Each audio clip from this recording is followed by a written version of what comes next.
থেকে জান কবজ করার জন্য আল্লাহ রাব্বুল আলামিন আমাকে পাঠাইছেন, আপনি কি বলেন? তখন আমার আপনার দয়ার নবী মায়ের নবী ডেকে ডেকে বলে, আজরাইল তুমি আমার জানটা কবজ করবা, আমার কোনো সমস্যা নাই, কিন্তু যতক্ষণ পর্যন্ত একটা কথার ফয়সালা আল্লাহ রাব্বুল আলামিন না দিবে ততক্ষণ পর্যন্ত আমি আজরাইলকে জান কবজ করতে দেব না। বলেন সুবহানাল্লাহ। সঙ্গে সঙ্গে আমার আপনার নবী বললেন, আজরাইল জিবরাইল আলাইহিস সালাম কোথায় রয়েছে? তখন তাকে ডেকে আনা হলো। আনার পর জিবরাইল আলাইহিস সালাম যখন আমার আপনার নবীর কাছে এসে হাজির হয়ে গেলেন, হাজির হওয়ার পর দু চোখের পানি ছেড়ে দিয়ে দিয়ে দিয়ে কান্না করে, আর আপনার নবীও কান্না করে। তখন আমার আপনার নবী জিবরাইল আলাইহিস সালামকে বললেন, ওরে জিবরাইল তুমি কেন কান্না করো? তখন বললেন, ইয়া রাসূলুল্লাহ, ইয়া হাবিবাল্লাহ, আল্লাহ রাব্বুল আলামিন আমাকে পাঠাইছেন সকল মাখলুক সকল নবী রাসূলের কাছে আমি ওহী নিয়ে আসি, কিন্তু বিষয়টা হলো আপনি তো আল্লাহর সান্নিধ্যে চলে যাবেন, আমি কার কাছে ওহী নিয়ে আসবো? কারণ হয় না আমি সকল নবী রাসূলের কাছে ওহী নিয়ে আসি, কারোর কাছে 300 বার 500 বার 5000 বার 10,000 বার ওহী নিয়ে আসি, কিন্তু বিষয়টা হলো ইয়া রাসূলুল্লাহ, ইয়া হাবিবাল্লাহ, আপনার কাছে আমি 24,000 বার ওহী নিয়ে আসছি। আপনি তো আল্লাহর সান্নিধ্যে চলে যাবেন, আপনি তো আল্লাহর মোলাকাতে চলে যাবেন, আমি কার কাছে ওহী নিয়ে আসবো? এইটা মনে করিয়া করিয়া আমি কান্না করি। ইয়া রাসূলুল্লাহ, ইয়া হাবিবাল্লাহ, আপনি কেন কান্না করেন? কারণ আপনি তো আল্লাহর দরবারে চলে যাবেন, আল্লাহর মোলাকাতে চলে যাবেন, আপনি কেন কান্না করেন? তখন ডেকে ডেকে বলে, ইব্রাহিম আমি এই ভেবে ভেবে কান্না করি, আমি তো আল্লাহর সান্নিধ্যে চলে যাব, কিন্তু আমার গুনাহগার উম্মতের জামিনদার কে হবে? বলেন সুবহানাল্লাহ। আল্লাহ রাব্বুল আলামিন যতক্ষণ পর্যন্ত আমার উম্মতের জামিনদার কে হবে ততক্ষণ পর্যন্ত আল্লাহ রাব্বুল আলামিন না বলবে ততক্ষণ পর্যন্ত আজরাইলকে আমি জান কবজ করার অনুমতি দেব না। চিল্লাইয়া বলা যাবে নাকি মারহাবা? আমার মরনা চিনবে কখন কেউ তো জানে না। সবাই বলুন, আমার মরনা চিনবে কখন কেউ তো জানে না, আমি মরে গেলে আমায় তোমরা ভুইলা যাইও না, আমি চলে গেলে আমায় তোমরা ভুইলা যাইও না, আমার মরনা চিনবে কখন কেউ তো জানে না। চিল্লা বলেন কথা ঠিক কিনা? তোমার আমার কে আপন একটু ভাবো না, যিনি আপন তিনি কাদের সোনার মদিনা। কথা বলেন ঠিক কিনা? সেই নবীজির দিদার পেতে চলো মদিনা, ও ভাই সেই নবীজির দিদার পেতে চলো মদিনায়, আমার মরনা শিবে কখন কেউ তো জানে না। কথা বলেন ঠিক কিনা? আমরা এমন নবী পেয়েছি মুসলমান, যে নবী শুধু দুনিয়ার মধ্যে আমাদের চিন্তা করেন নাই, ওই হাসরের ময়দানে আমাদের জন্য চিন্তা করেছেন। কথা বলেন ঠিক কিনা? ওই হাসরের ময়দানে সকল নবী রাসূল যার যার বাঁচার জন্য চিন্তা করবেন, কিন্তু আমার আপনার নবী আমাদের জন্য সিজদায় পড়িয়া আল্লাহর কাছে কিন্তু সুপারিশ করবেন। কথা বলেন ঠিক কিনা? সেই নবীর সেই শ্রেষ্ঠ নবীর উম্মত হতে পেরে আমরা খুশি না বেজার? একটু আওয়াজ দিয়ে বলুন, খুশি না বেজার? অবশ্যই আমাদের খুশি থাকতে হবে। সম্মানিত ভাইয়েরা, জিবরাইল আলাইহিস সালাম যখন আল্লাহর কাছে যা বললেন, আল্লাহ গো আপনার বন্ধু একটা কথা পাঠাইছে, এই কথা যতক্ষণ পর্যন্ত আপনি ফয়সালা না দিবেন ততক্ষণ পর্যন্ত আপনার বন্ধু আজরাইলকে জান কবজ করার অনুমতি দেবে না। তখন আল্লাহ ডেকে ডেকে বলে, জিবরাইল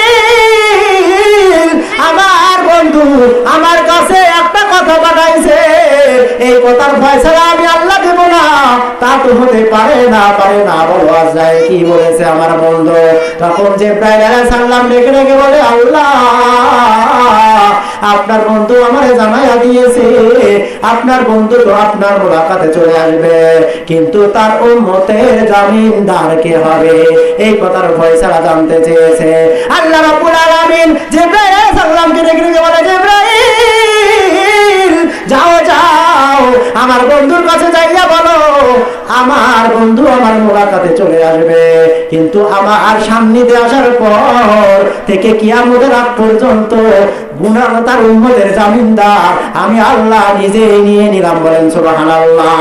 আল্লাহ আমার রব, এই রবি আমার সব। করুন সবাই, আল্লাহ আমার রব, এই রবি আমার সব। দমে দমে তন মনে তাই অনুভব।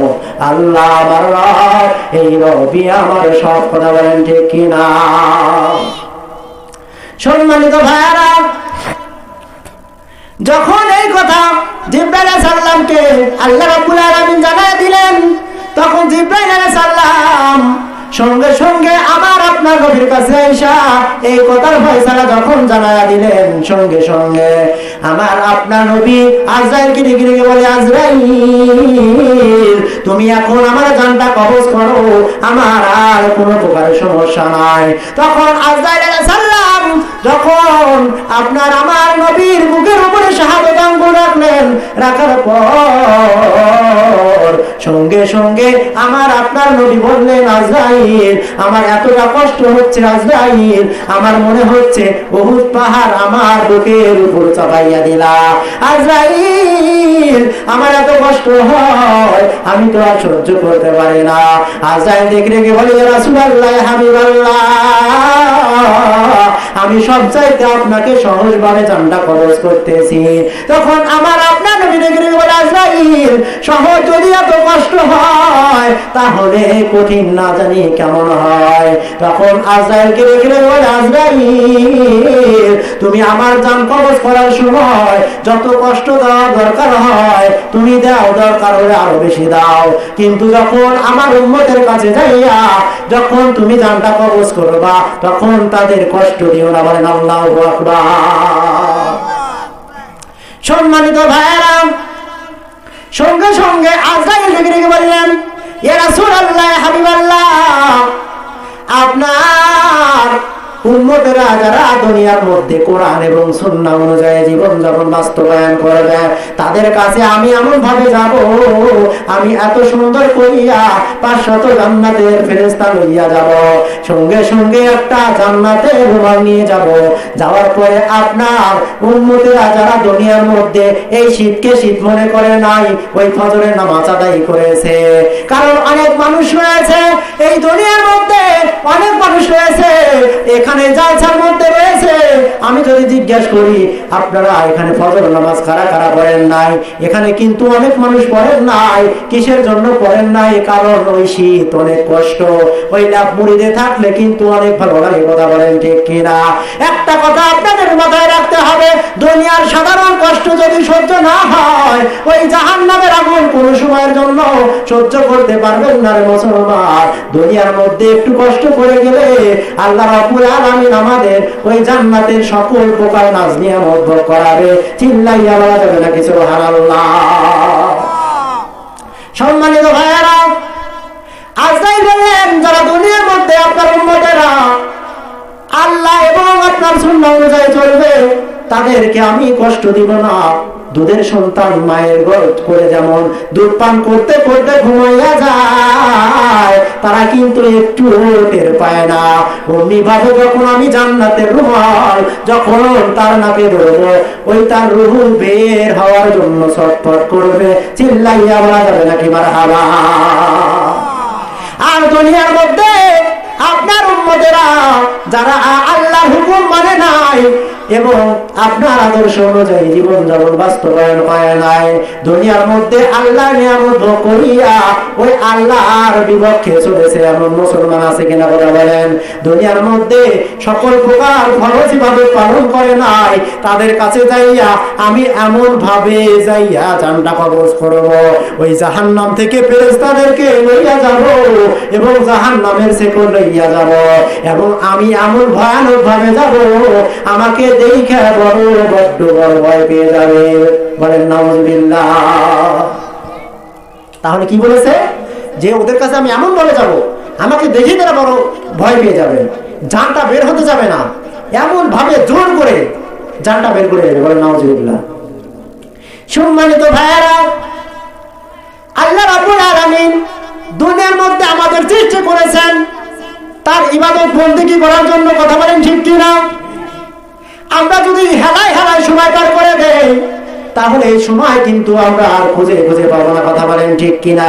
ঘড়ির একটা সেকেন্ড চলে যায়, আমরা ইচ্ছা করলে হাজার হাজার টাকা পয়সা দিয়ে কিন্তু একটা সেকেন্ড আনতে পারবো না। কথা বলেন ঠিক কিনা? আমাদের জীবন থেকে একটা সেকেন্ড চলে যায়, আমরা যদি ওই সেকেন্ডটা না আনতে পারি, মিনিটটা না আনতে পারি, ঘন্টা না আনতে পারি, তাহলে আমার জীবন থেকে একটা ঘন্টা চলে গেল, আমরা ইচ্ছা করলে আর ওই একটা ঘন্টা পাবো না। সেই কারণে আল্লাহ রাব্বুল আলামিন আমাদেরকে এখনো বিশেষ একটা নিয়ামত, সেটা হলো হায়াত দিয়ে বাঁচিয়ে রেখেছেন। এখন জানো আমরা আজ থেকে প্রতিজ্ঞা করব, আমরা 5 ওয়াক্ত নামাজ মসজিদে যায় আমরা পড়বো। আল্লাহ রাব্বুল আলামিন যেন সকলকে পড়ার তৌফিক দান করেন। সকলে বলি আল্লাহুম্মা আমিন।